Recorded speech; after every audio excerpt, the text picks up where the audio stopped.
sit here and I can't believe that it happened. And yet I have to believe it. Dreams or nightmares. Madness or sanity. I don't know which is which.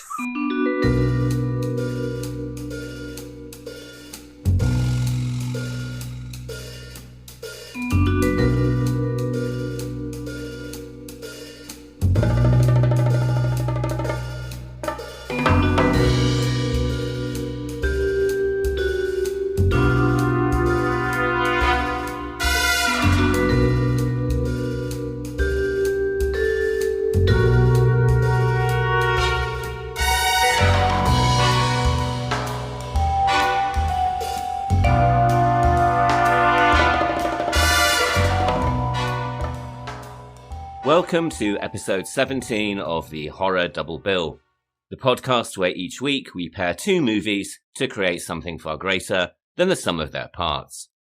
I'm Craig Johnson, and this week we are exploring the horrors of autumn, with a double bill of movies that use the turning of the seasons as a metaphor for the increasingly fragmented psyches of their protagonists. First up, we have Let's Scare Jessica to Death from 1971, directed by John Hancock and starring Zora Lampert, Barton Heyman, Kevin O'Connor, and Marie-Claire Costello. And then we follow this with Symptoms from 1974, a British film production from Spanish director Jose Ramon Larraz, starring Angela Pleasance, Lorna Heilbrunn, and Peter Vaughan. Both of this week's movies use the beauty of their respective landscapes as a serene backdrop for an increasingly nightmarish scenario. The crisp leaves, muted colours, and early morning mists of Connecticut in the US and Hillingdon in Greater London gradually morph from a place of sanctuary, escape, and tranquillity into one of slow, stultifying death and decay. Released at the start of the 1970s, and with an emphasis on alternative and creative lifestyles, both also can be said to represent the demise of the love generation, as the hope and optimism of flower power gave way to anxiety, civil unrest, and the winter of discontent. And so, along the way, we'll be discussing exactly what the phrase the death of the love generation means, the short story Camilla by Sheridan Le Fanu, the films and career of Jose Ramon Larraz, and much more. Before we do that though, as always, I'd like to mention the main sources that I've used for this week's episode. When discussing Let's Scare Jessica to Death, I have heavily referenced the book Hancock on Hancock, which is the memoir of the film's director John Hancock. I've also referred to the director's commentary and special features on the imprint Blu-ray release, as well as an interview with John Hancock on ScreenAnarchy.com. And when discussing Symptoms, I have referred to several of the special features on the Blu-ray release. These include the documentary called On Vampires and Other Symptoms, and interviews with Angela Pleasance and Lorna Heilbrunn. I've also referred to the book English Gothic by Jonathan Rigby. And then very importantly, when discussing both films, I have also referenced the incredible book House of Psychotic Women, written by Keela Janice. And so with all of that being said, let's now talk about love, or more specifically, let's talk about the love generation of the 1960s, and how the highs of Woodstock and flower power ended with a rather nasty come-down by the turn of the decade. I think it's probably fair to say that the 60s has been greatly mythologized by television, film, and the rose-tinted glasses of nostalgia, and one could easily be forgiven for assuming that during this period, absolutely everybody grew their hair long, dropped acid, and went to live on an ashram. And of course, this was not the case at all.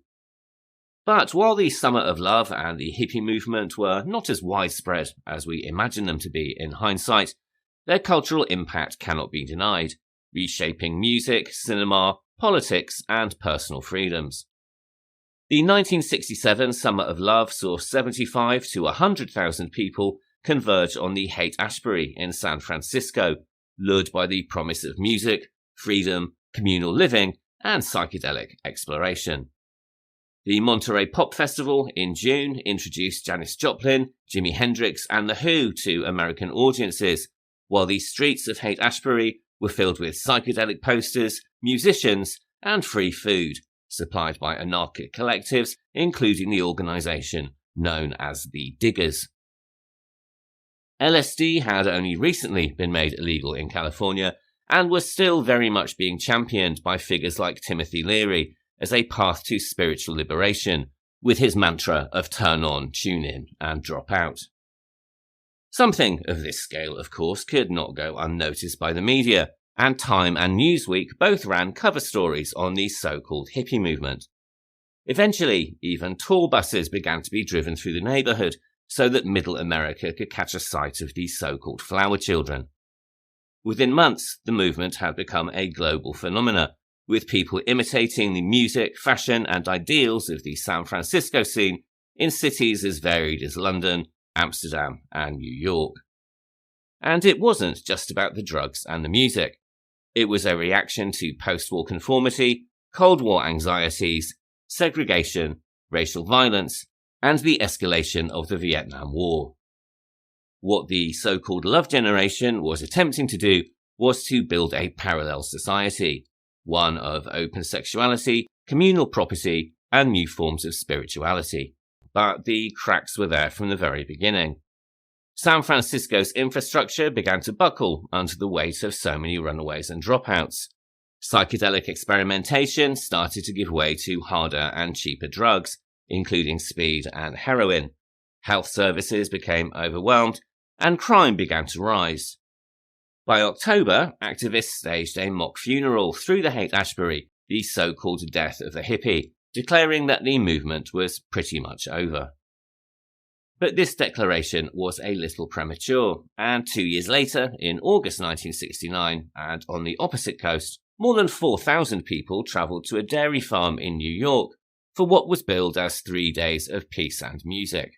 This was, of course, Woodstock, which has become the definitive symbol of the hippie movement, a festival which brought together an extraordinary lineup of artists, including Jimi Hendrix, Janis Joplin, The Who, Jefferson Airplane, and many others.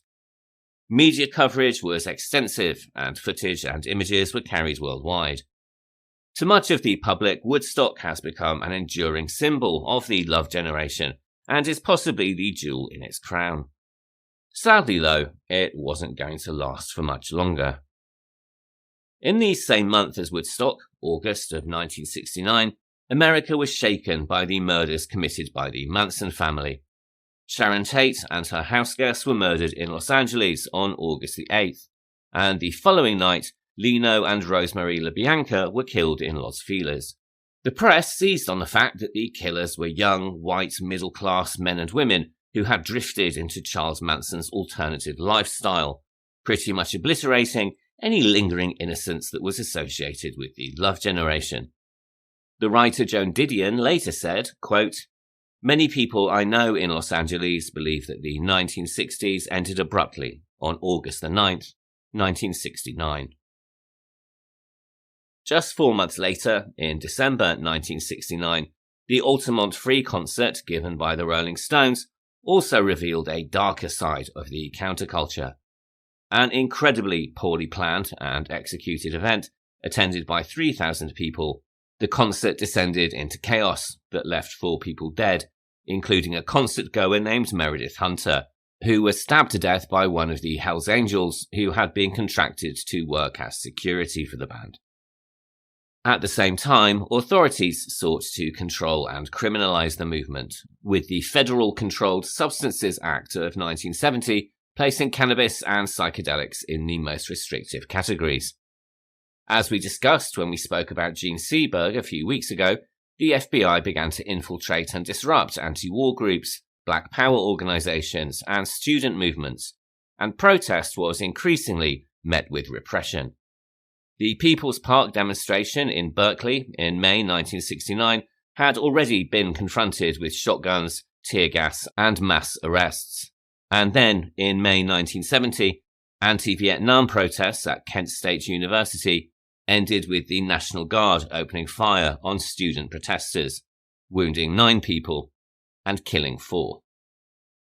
Social historians often call the 1960s a long decade, which is a roundabout way of saying that the cultural, political and social upheavals that are associated with the period don't fit neatly between 1960 and 1969. Most scholars set the time span roughly from the mid-1950s and ending around 1973 to 1975, in line with the US withdrawal from Vietnam and the Watergate scandal. However you measure it, by the time that director John Hancock started making Let's Scare Jessica to Death, the summer of love was long over, and the hope and optimism of the 1960s had given way to scarcity and anxiety as the economic downturn of the 1970s took hold. All of which brings us on to our first movie of the week, and one which has been described as one of the scariest films of all time. This is Let's Scare Jessica to Death, which was released in 1971, and was co-written and directed by John Hancock in his directorial debut. It stars Zora Lampert, Barton Heyman, Kevin O'Connor, and Marie-Claire Costello. And now we are getting into the spoiler section, so if you haven't seen Let's Scare Jessica to Death yet, you can find it in the UK on Amazon Prime Video, Apple TV, Google Play Movies, and YouTube. Much like the 1973 movie Messiah of Evil that we discussed back in episode 14, Let's Scare Jessica to Death has its roots in the rise of independent cinema and the birth of New Hollywood, a filmmaking movement that replaced the studio system in the late 1960s and early 1970s. For many looking to break into film production, horror became one of the go-to options, as it could be made relatively cheaply and also came with a ready-made audience. And in the case of this movie, financial backers also had an additional advantage, in that they ran a chain of movie theatres, including one of the largest and most beautiful movie houses in all of New York. In 1936, the Criterion Movie Theatre was opened by B.S. Moss Enterprises, a company through which 3 generations of the Moss family shaped the way in which New Yorkers experienced entertainment. Founded by Benjamin S. Moss in 1900, the company began in the Nickelodeon business, which were effectively the first cinemas in the United States. Often converted from disused shopfronts, the Nickelodeon was the first space in the US devoted exclusively to showing movies, and charged customers a nickel, or 5 cents, to view what was usually a 10 to 20 minute film. Informal, inexpensive, and accessible, the Nickelodeon effectively democratized cinema and paved the way for the movie palaces of the 1910s, when larger, ornate theatres started to replace the humble shopfront.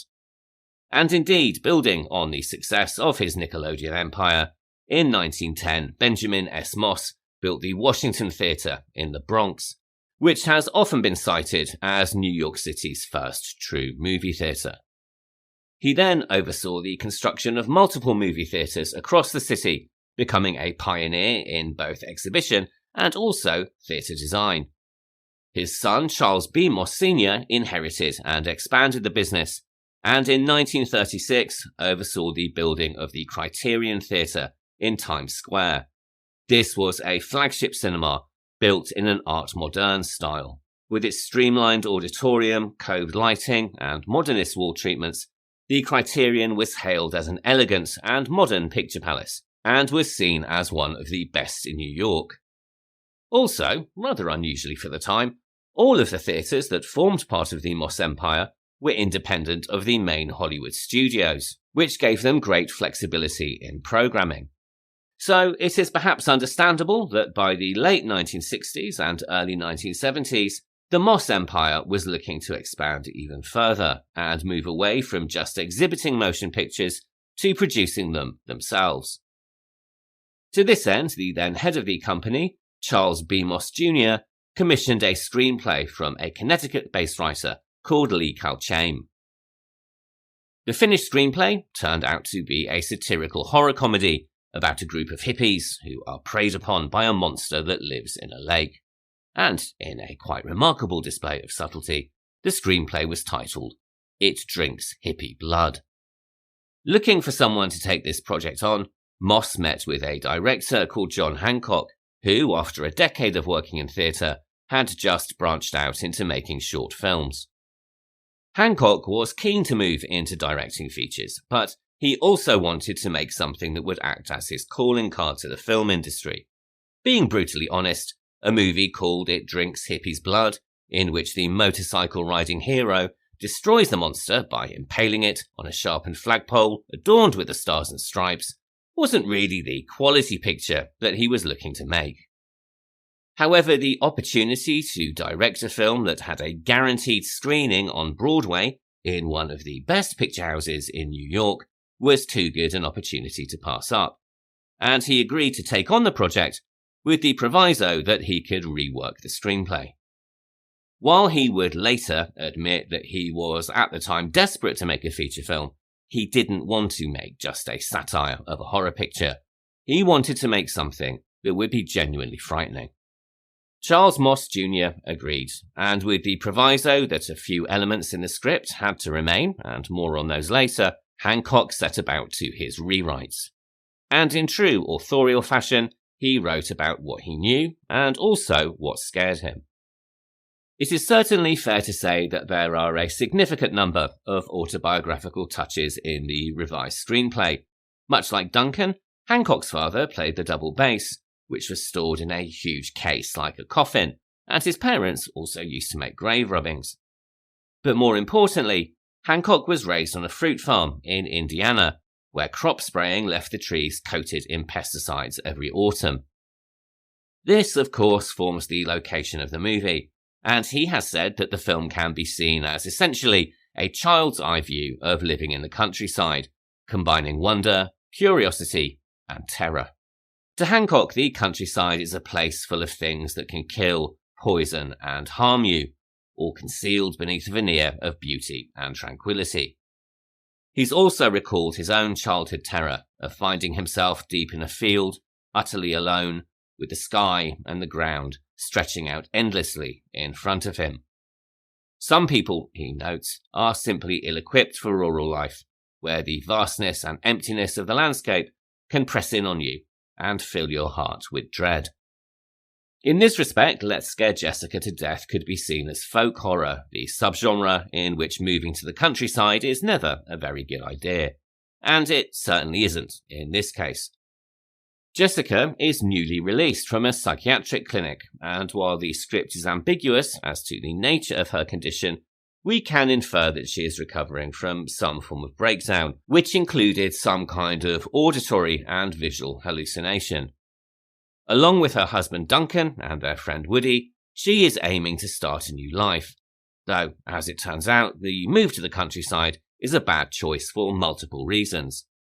The couple clearly have no money to support themselves or their new venture, and as the film progresses, have to sell things found around the farmhouse in order to manage, which is hardly the best laid plan. More significant, though, is the question as to how this move is supposed to help somebody recovering from a nervous breakdown.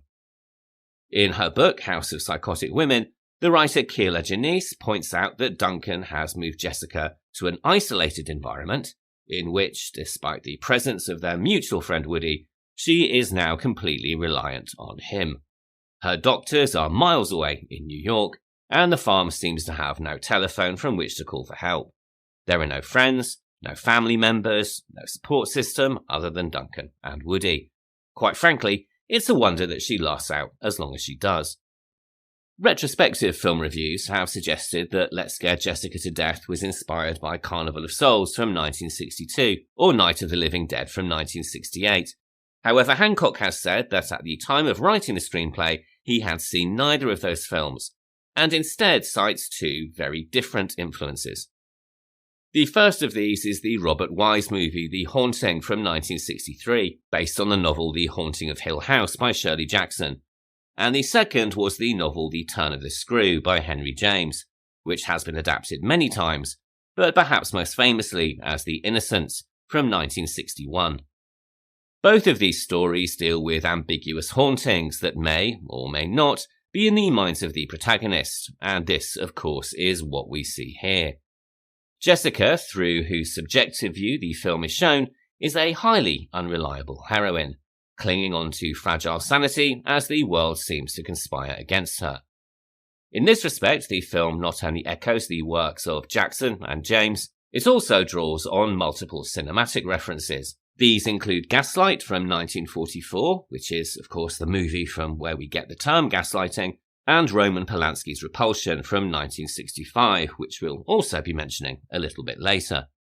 And as well as looking back, Jessica also looks forward to films like Robert Altman's Images from the following year in 1972, and our second film this week, Symptoms, from 1974. And while we're on the subject, let's not forget the more recent trend of unreliable female narrator movies, like The Girl on the Train from 2016, or The Woman in the Window from 2021. There is, however, another narrative conceit at play here, and that is the one of the cuckoo in a nest, the outsider that is invited into the family home and slowly destroys it from within. One of the earliest and most famous examples of this trope is the story Carmilla by the Irish writer Sheridan Le Fanu, and in fact there are enough parallels between the two stories for the IMDb to credit Le Fanu as a co-writer on Jessica, albeit uncredited. Carmilla is one of the earliest published vampire stories and predates Dracula by 26 years. It tells the story of a young girl seduced and vampirized by the titular Carmilla, who is taken into the family home after a supposed carriage accident.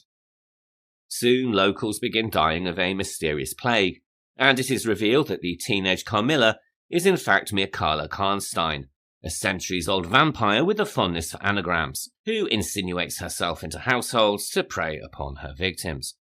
The story has been filmed several times, and was used most famously as the basis for Hammer's Karnstein trilogy of movies, The Vampire Lovers from 1970, Lust for a Vampire from 1971, and from the same year, Twins of Evil.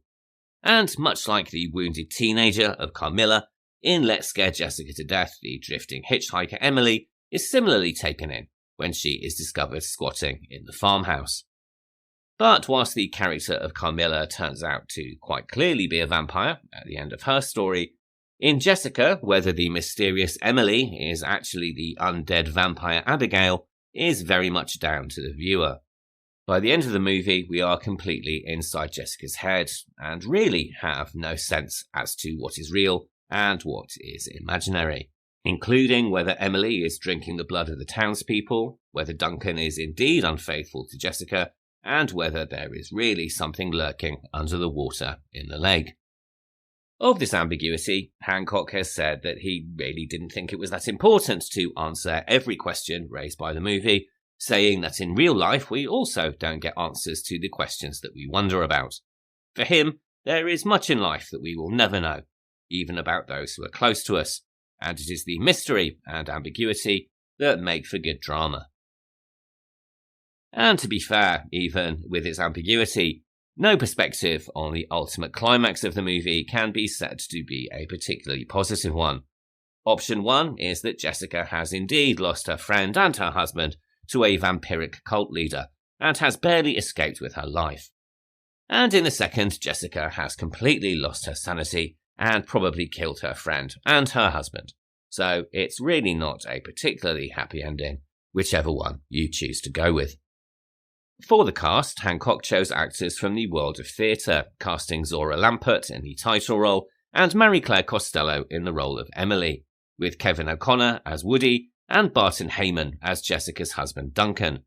Heyman and O'Connor are certainly good enough, and horror fans might recognise Heyman from his minor role as a doctor in The Exorcist. But the film really belongs to Lambert and Costello, who both give extraordinary performances.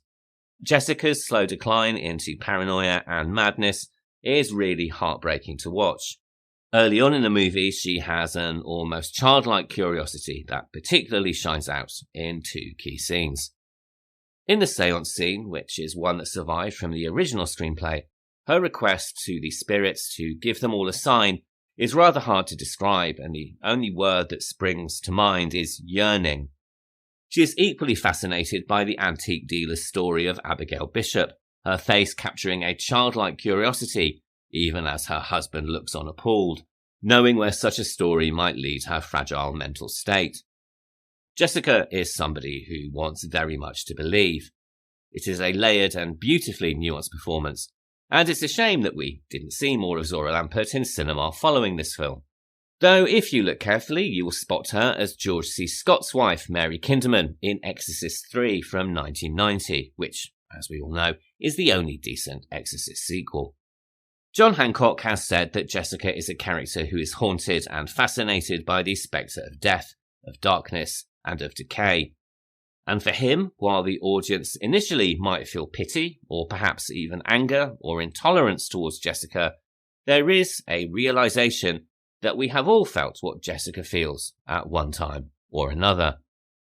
Marie-Claire Costello, who would go on to a role in television's family favourite series, The Waltons, gives a suitably menacing performance as Squatter Emily, who may or may not be the undead Abigail Bishop, supposedly drowned in a lake behind the farmhouse. Her character is, of course, deliberately vague in the early scenes, though some of the nuance is slightly ruined by unnecessary musical stings that foreshadow and signpost a little bit too obviously. However, as Jessica withdraws more and more, so Emily shines in counterbalance and seems to grow in strength, seducing Woody and Duncan in turn, and becoming more aggressive in her actions, invading Jessica's personal space seductively in the attic, and then violently in the lake. Another character who is never really explained, and is simply called the girl in the credits, is played by Gretchen Corbett, and she, along with the seance scene, was one of the elements of the original story that producer Charles Moss Jr. insisted remain in the rewrites. Hancock has said that the Moss family had a huge understanding of what worked for audiences, and that they had always stood in the back of their movie theatres and watched audience reactions to get a sense of how people respond and what they respond to, saying, quote, "They wanted some things that I didn't really think belonged, but in retrospect, one thing they wanted was a seance, and it turned out to be a great sequence, even though I was initially against it. The same thing with the little girl who runs around the graveyard." And she, of course, is another element that pretty much goes unexplained. But this is a film that doesn't just sit comfortably in one box. We've already mentioned folk horror and vampirism, and it can also be argued that Let's Scare Jessica to Death is an example of so-called backwoods horror, in which civilized city folk are met with hostility, aggression, and violence when they dare to leave the big city behind them. The locals here are hostile and aggressive, hovering around menacingly and scraping the word love from the side of the hearse that Jessica and Duncan are using as a car. "Will you look at what they're driving? Damn hippies," says one of them, and not exactly under his breath. In fact, the only person who is friendly to them is the local antique shop dealer, but as it turns out, he's not from around these parts either. John Hancock cast real-life locals in the roles, and while some of the performances may, at times, seem a little stiff here and there is also something quite menacing about the ordinariness of the characters, and this is something that he would have struggled to find in central casting, and that you certainly wouldn't see in a film today. As I mentioned at the top of the show, many people have commented that Let's Scare Jessica to Death acts as a eulogy for the so-called love generation, and with the scraping of the word love off the side of the car and the death imagery of the hearse and the base case, I would suggest that that is probably very appropriate. Certainly by the time of filming, the protests against the Vietnam War had become more violent, and had in fact been met with violence, most notably at Kent State University. And, as a small detail in the film, one of the menacing locals who intimidates Jessica wears a Veteran of Foreign Wars jacket, and this was an organisation that had been incredibly outspoken in its support for the Vietnam War at the time. This, of course, could be a coincidence, but I would suggest that it's probably not. Hancock understands this interpretation, saying, quote, "You could already feel that negativity brewing when we were making Jessica, that things weren't working out the way that some of us had hoped and dreamed they would." End quote. But he is overall rather ambivalent about whether imagery such as this was consciously or subconsciously integrated into the finished product. Filming of Hancock's screenplay, now simply titled Jessica, began in various towns across Connecticut in November of 1970 and lasted for a period of 26 days.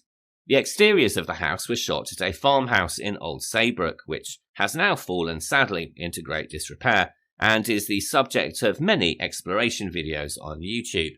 But in its 1970s state, it provides a gothic sensibility with its 4-story tower, particularly during the moments it is shrouded in mist. The interiors too are also very impressively shot, using real house interiors, with Hancock saying that he wanted the viewer to feel like they had stumbled into a real farmhouse and not a set, and that he wanted the quiet and isolation to play on them. Using natural and very soft lighting also adds to the strange dreamlike quality of the film, though sadly one initial concept didn't make the final shoot.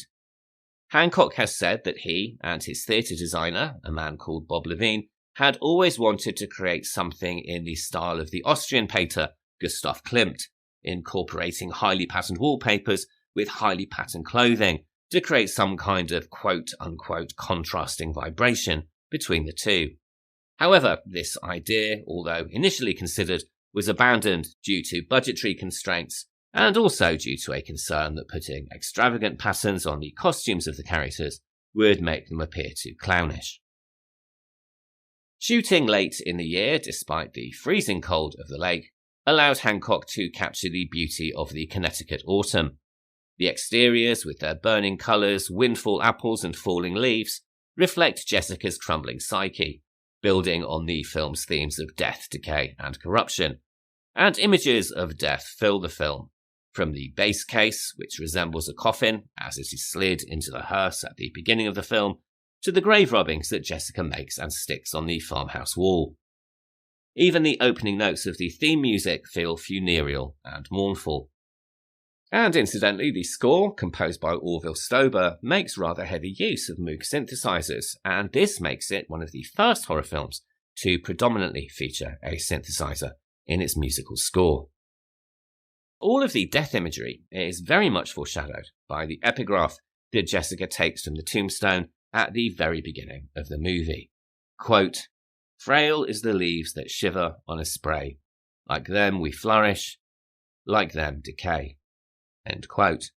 And this was, in fact, another personal reference to Hancock's childhood, and were words from a grave rubbing his parents had taken in Europe when he was a child.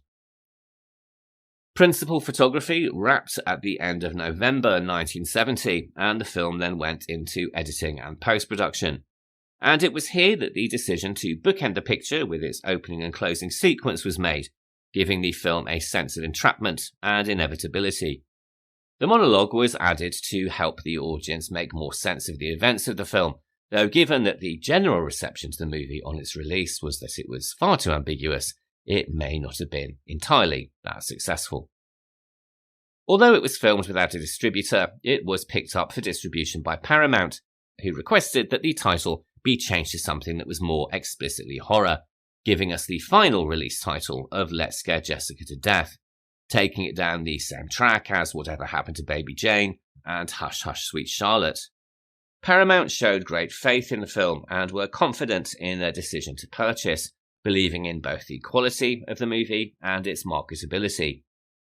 When the film was first screened, which was of course at the Criterion in New York, the film's producers employed techniques that were perhaps a bit more suitable for a William Castle movie, rather than the soft and subtle horror of the actual film, and these included a horse-drawn hearse and coffins lined up outside the theatre. Hancock recalls in his autobiography that the audience, all 1,700 of them, were incredibly engaged, even going so far as to talk to the screen, which would, to be fair, drive me completely insane. During its opening week of August the 27th to September the 1st, 1971, at the Criterion, the film grossed a total of $47,651, which is the equivalent to $370,000 today. Following the success, John Hancock became a hot property in Hollywood and was briefly attached to the movie Jaws 2. But while Hancock wanted to emphasize small-town paranoia and dread after the events of the first movie and to create a more character-based piece with a slower and moodier pace, Universal Pictures wanted thrills, very fast pace, and a shark eating a helicopter. Needless to say, he didn't remain on the movie for too long, and after a few weeks in pre-production, he was removed from the project. Sadly, the critical reception to Jessica wasn't that great, as it rarely is for horror films, ranging from quote-unquote the thinking man's vampire movie to, quote, a far-out bit of froth, end quote. Though it has to be said that in general, and quite rightly, the central performances were all praised. When it was released in the UK, it was done so with an X certificate for some reason, which meant that only those over the age of 18 could see it, which seems a little odd in hindsight, and I can't quite see what was in the movie that would make it an X certificate, but there you go. Following its cinema release, it made its way to home video and television, but later went out of print and became rather difficult to find. It continued to be discussed and written about, most notably by the Twilight Zone creator Rod Serling, who called the film, quote, one of the most frightening films I'd ever seen in my life, end quote. Writers Kim Newman, Charles L. Grant, and Stephen King are also among those who have named it one of their favourite horror films. Fortunately, Paramount released it on DVD in 2006, which brought it to the attention of a whole new audience, and it has since found a critical revival. In 2019, Scream Factory released it on Blu-ray, and the Australian cult film company Imprint Films released a deluxe version in 2021, and this year a 4K restoration was also released by Vinegar Syndrome. So a bit like buses, you wait for ages and then 4 come along at once. Let's Scare Jessica to Death certainly isn't for everybody. Some people will find it slow, its ambiguity frustrating, and its outlook incredibly pessimistic. Some viewers have called it the ultimate gaslighting film, while others have simply called it one of the scariest films ever made. I'm going to leave the last words to writer Sarah Century, who, in her analysis of the movie for Sci-Fi, noted the significance of the film, saying, quote, while the response is entirely subjective, and it isn't a film for everyone, Jessica did, in many ways, serve as a forerunner for what would come later, as filmmakers like David Lynch would delve into dreamscapes that refuse to sustain themselves explicitly in cohesive narratives. As with many movies, the tone of Jessica is what matters, and that is indeed where it succeeds. End quote. All of which brings us on to our second film in this week's double bill, and we are heading away from Connecticut and across to Great Britain with Symptoms from 1974. This was directed by Jose Ramon Larraz and stars Angela Pleasance, Lorna Heilbrunn and Peter Vaughan. It was written by Jose Ramon Larraz and Stanley Miller and is based, uncredited, on a story by a Belgian writer called Thomas Owen. Jose Ramon Larraz was born in Barcelona in 1928, and his early years weren't particularly easy or idyllic, growing up as he did during the Spanish Civil War and enduring the impact of Francoism and fascism that we discussed back in episode 1. Like many film directors, the young Larraz escaped from the horrors of everyday life through cinema and also reading, particularly classic ghost stories by authors like Henry James, as well as the Belgian writer Thomas Owen.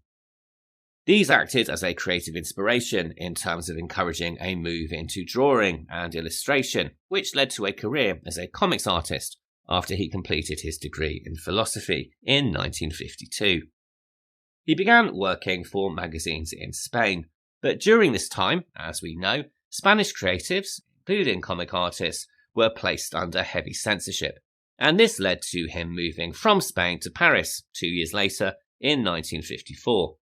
Once here, he established a successful career as a comic book writer and also a fashion photographer, despite having no formal training in either. He actually showed a natural flair for composition, lighting, and mood, all of which would be honed over the years before his move into cinema. In Spain, his best-known comic work was the action series titled Paul Ferran, which he wrote under the pen name of Gilles. However, for those outside of Spain, the most recognised title for which he worked would probably be the series Tintin, for which he contributed a number of stories.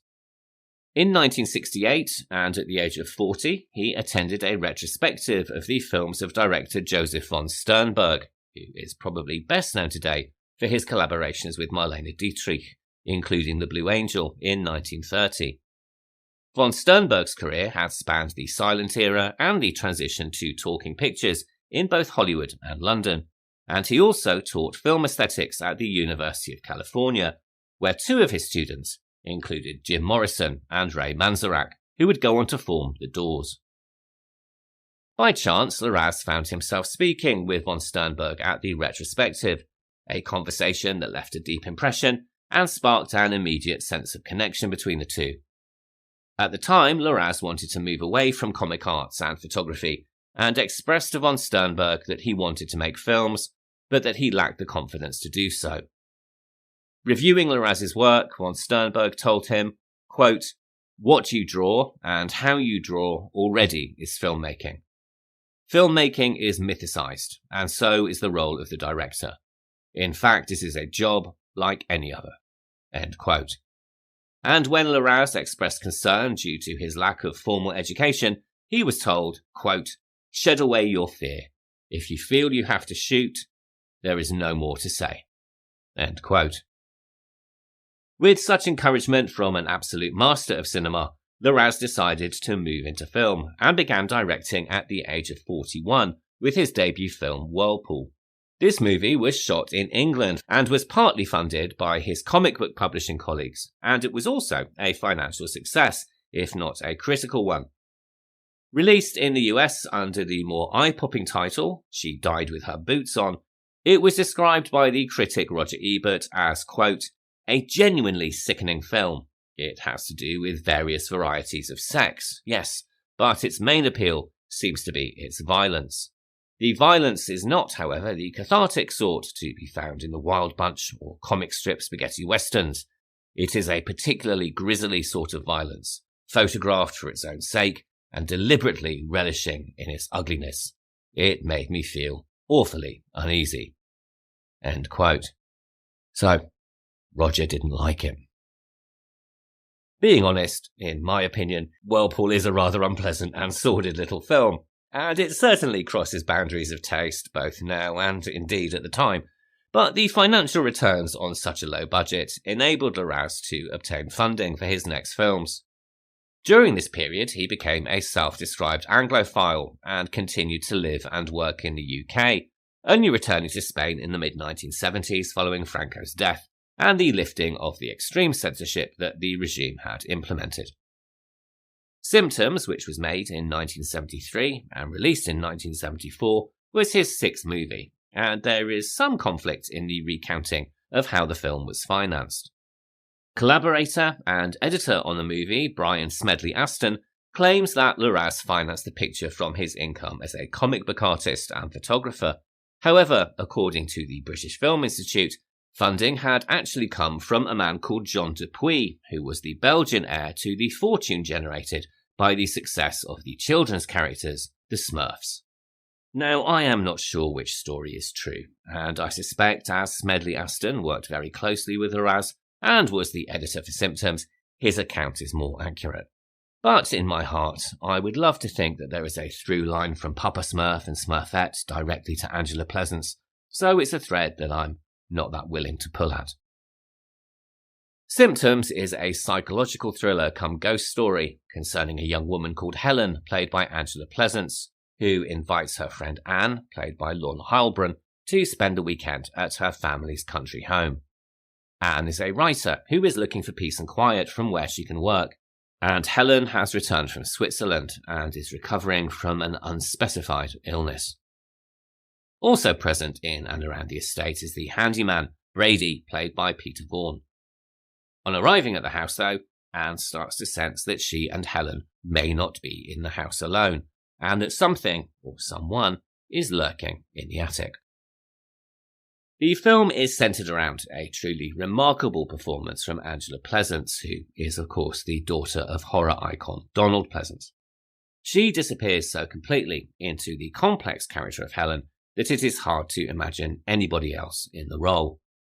That being said, it was originally offered to and accepted by Gene Seberg, However, she was forced to drop out of the production fairly late in the day, as she was not a member of the British Actors Union Equity, which in those days held a huge amount of power.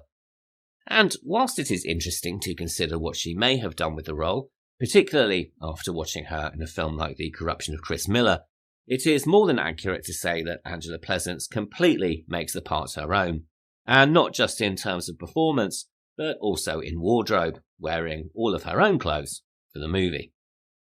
Cast after some very late in the day auditions, Angela Pleasance's recollections of working on the film are not necessarily positive ones, or certainly at least not her relationship with Larraz, which seemed to be one of tension.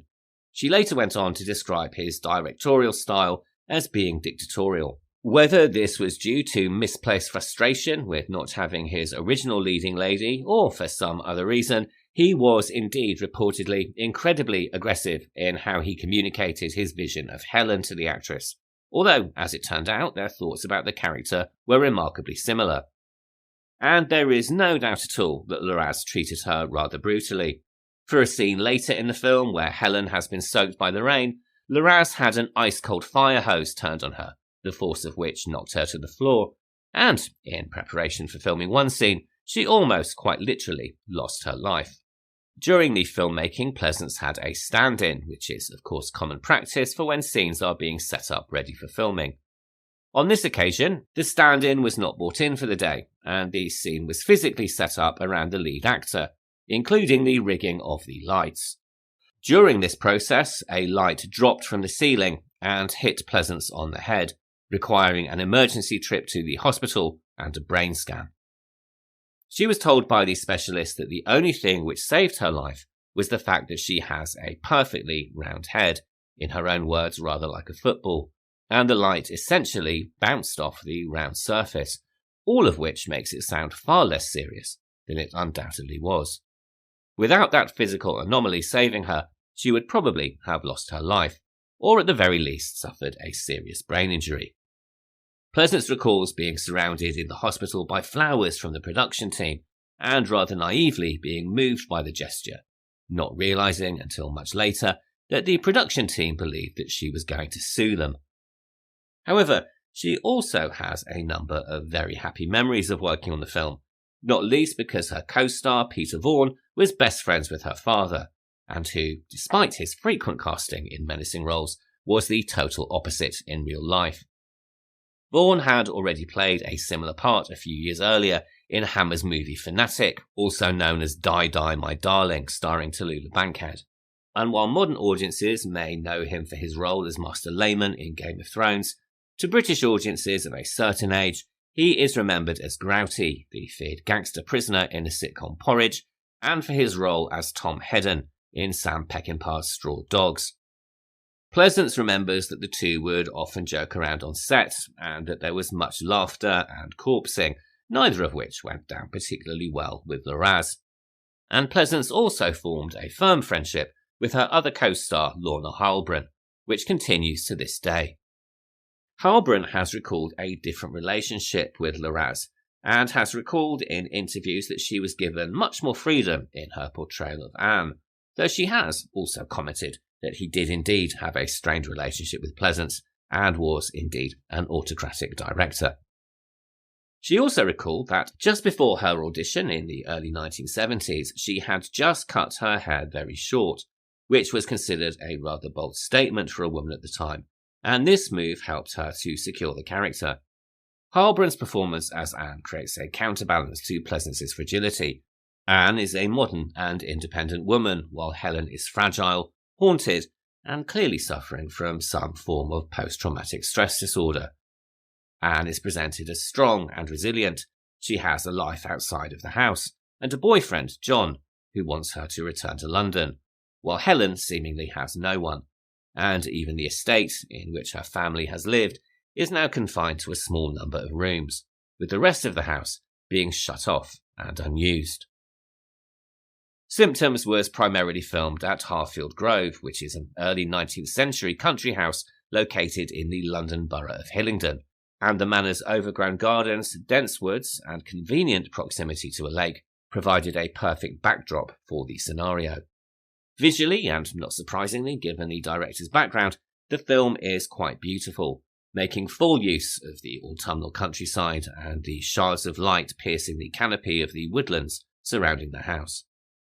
Much as with Let's Scare Jessica to Death, the decay of the landscape is at once beautiful and a reminder that all things wither and die. And again, as with Jessica, a lake is used symbolically to suggest hidden secrets of the unconscious and the sins of the past. Loraz and cinematographer Trevor Wren create an atmosphere of beauty tinged with menace, using a colour palette that is dominated by browns, greens and muted greys, with dappled lighting mirroring the instability of Helen's psyche, something that also comes to mind when we see the light of the lake bouncing and rippling off her pale face. This is amplified even further by the extensive use of mirrors and reflections, suggesting fractured identity, as well as providing a couple of rather obvious these days jump scares. The jump scares are of course accompanied by orchestral stings from the soundtrack, but elsewhere the score by John Scott is spare and haunting, complemented by the sounds of the countryside, amplified rain, and unnatural noises and whispers within the house. Much like Jessica, the film also opens with some internal dialogue, though here it is oddly reminiscent of the opening lines of the Daphne du Maurier novel Rebecca. Whilst that story begins with, "Last night I dreamt I went to Manderley again," here Helen tells the viewer, quote, "Last night I dreamt they had returned. They were here again, just like in other dreams. But this time it was all confused. I have a feeling that something is about to happen, something final in which I will be involved." End quote. And this is not the only parallel with Daphne du Maurier's modern Gothic. The isolated country house, the spectral presence of its former female occupant, and the menacing servant who clearly knows more than they should do, all echo not only Rebecca, but the traditions of British Gothic literature as a whole. While Symptoms brings a more overtly sexualised edge to these familiar motifs, it remains at its heart a Gothic tragedy, one steeped in secrets, repression, and the oppressive weight of the past. It is also a very slow burn, particularly for the first half of the movie, and in this respect it's really not for everybody. However, it certainly pays back dividends to those who are willing to go the distance. It is both melancholy and horrifying, and is as much about loneliness and tragedy as it is about the outcome. Which brings us on to the heavy spoiler section of the discussion, so if you haven't seen Symptoms yet, now is the time to press pause. For those who have already seen the movie, Symptoms is, of course, highly reminiscent of Roman Polanski's Repulsion from 1965, which is about a protagonist's descent into madness and eventual violence. In Symptoms, Helen becomes more psychopathic as the film progresses, killing Anne in the attic, butchering Anne's boyfriend John when he comes calling, and eventually murdering handyman Brady when he tries his hand at blackmail. Those who have seen Repulsion will certainly note similarities between several scenes, particularly the murders, and Time Out magazine in the UK has highlighted the parallel, writing that Symptoms is, quote, "the finest British horror movie from a foreigner since Polanski's Repulsion. The comparison is inevitable because thematically the films have a good deal in common, charting the gradual mental dissolution of their spectral heroines. Symptoms may imitate, but it also improves on its original in a multiplicity of ways. The muted love affair between Pleasance and Lorna Heilbrunn is etched with enormous suggestiveness, and Loraz's eye for visual detail is mesmerising." End quote. The mid-film murder of Anne is actually incredibly shocking, taking place in the attic after her snooping uncovers too much. Equally shocking is the casual way in which her body is left slumped and lifeless on a chair in the background, a character that we thought central to the story reduced to a cold and lifeless prop. Helen's twitchy fascination as she stares at the dead body is done quite brilliantly by Angela Pleasance, and it is a genuinely disturbing sequence. Earlier in the film, it is strongly implied that Helen has harboured an attraction to Anne, which adds a further level of unease to their dynamic and also to this sequence.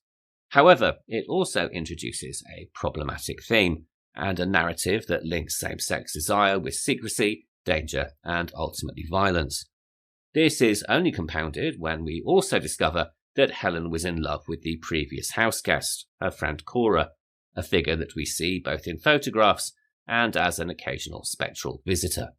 Initially, we surmise her to be haunting the house, but in reality, she is a figment of Helen's imagination, or perhaps, more appropriately, a reflection of her guilt. As we discover later in the film, Cora was having a physical relationship with Brady, and on discovering this, Helen snapped, stabbed her, and threw her into the lake. Once Anne moves in, she then becomes the object of Helen's fixation, and it is hard to deny that there is an implication, deliberate or otherwise, that lesbianism is a form of psychosis and is something to be feared. And this is a theme which is relatively common for films from the time, and even some recent ones if we're honest, but it is rather troubling to a modern viewer. Helen's sexuality is depicted as either frozen or murderous, with no in-between, and this is something quite clearly demonstrated by her reaction as Anne strips for a bath, and then her violent reaction when John comes to visit.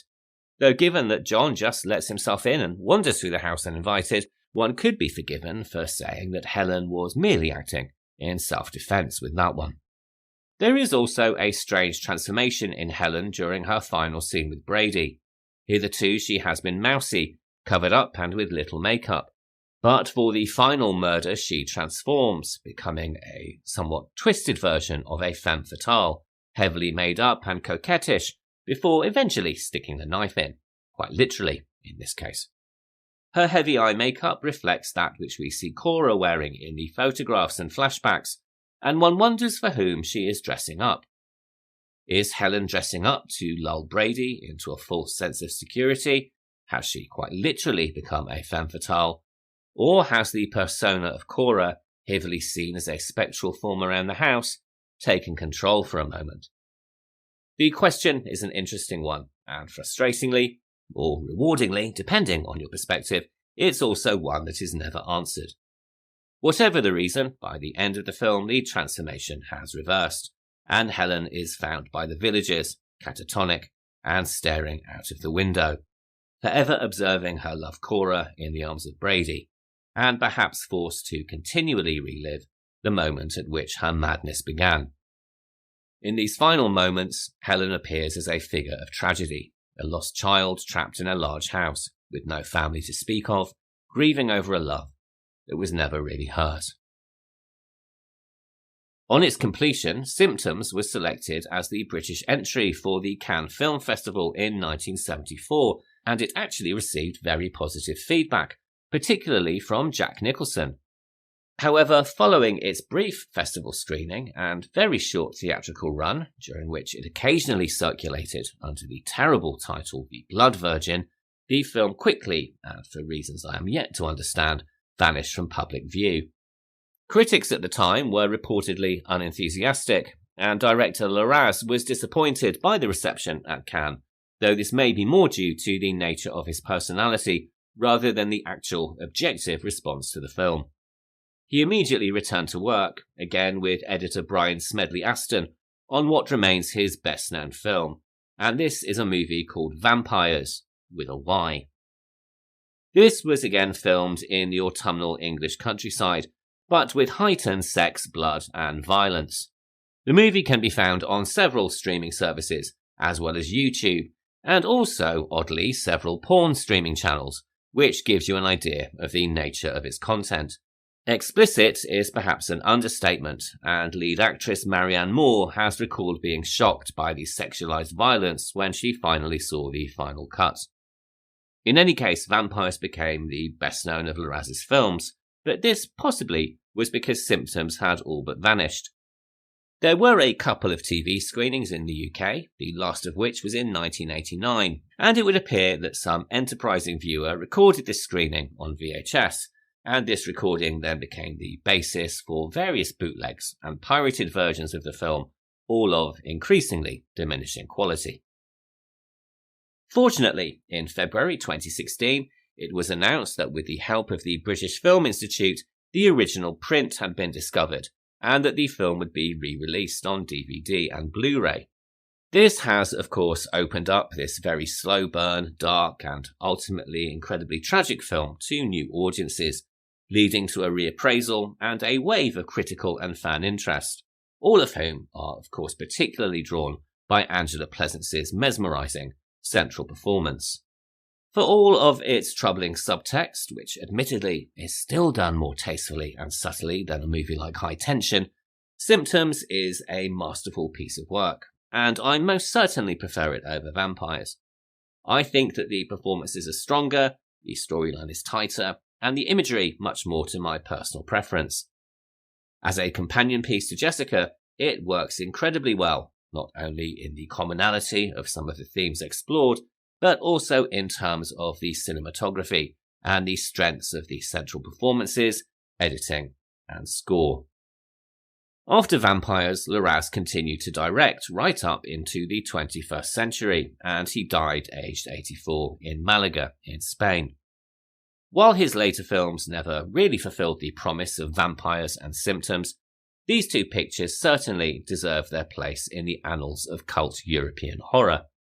Interestingly, and rather pointlessly, Vampires was remade in 2015, and what is quite clear from the remake, which follows the exact same story structure, is that what makes the originals so special is Larraz's eye for an image, which is all the more admirable considering he had absolutely no formal training.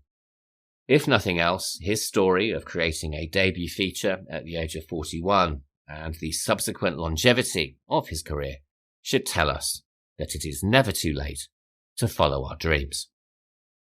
Let's Scare Jessica to Death and Symptoms both feature unreliable and unbalanced female protagonists, a trope that recurs throughout cinema history.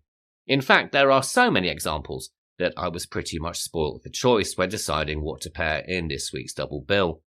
We've already mentioned Gaslight and Repulsion, but there's also Meshes of the Afternoon from Maya Deren and 1943, Robert Altman's Images from 1972, All the Colours of the Dark, also from 1972, The Heart of Midnight starring Jennifer Jason Leigh from 1988, and of course Darren Aronofsky's Black Swan from 2010. However, for me, what makes Jessica and Symptoms the most perfect pairing is also their use of cinematography, and the autumnal countryside as a metaphor for the psychological deterioration of their central characters, as well as representing their themes of decay, isolation, and death. Both films also suggest that in the remote countryside, pretty much anything could happen to you, and no one would necessarily even hear you scream. Each film also draws on the trope of the modern Gothic, with isolated houses, spectral presences, and repressed desires, and, as with any good Gothic, at the centre of both films is a fractured heroine, who takes the viewer on an increasingly nightmarish journey into insanity. And that's one from which, it would appear at least, neither Helen or Jessica are going to return. All of which brings me to the end of this week's episode, and thank you very much for listening.